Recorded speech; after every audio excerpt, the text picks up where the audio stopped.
Когда этот слон вышел из леса, волонтеры поняли все без слов, в такое трудно поверить.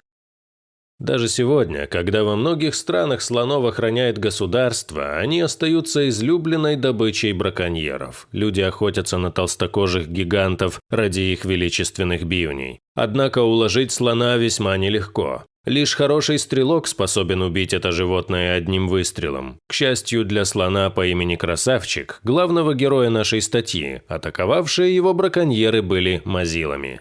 Пуля, которая должна была убить исполина, вместо этого застряла в черепе животного. Испытывая невероятные мучения от загноившейся раны, зверь не стал вымещать свою боль на людях. Наоборот, Красавчик спокойно вышел на дорогу, подойдя к первой встретившейся на пути машине. Разглядев рану слона, люди сразу поняли, что от них требуется. На помощь Красавчику прибыли ветеринары из местного заповедника. Животному быстро дали наркоз, сделали рентген головы и по его итогам провели операцию. Разумеется, после процедуры медики обеззаразили рану. Боюсь, Красавчику пришлось еще долго бродить по Африке с синим пятном на голове. Сами ветеринары сообщили, что браконьер промахнулся буквально на несколько сантиметров. Обернись ситуация по-другому, и бивни несчастного слона уже давно попали бы на черный рынок. А так, вскоре рана окончательно заживет, позволив Красавчику жить как раньше.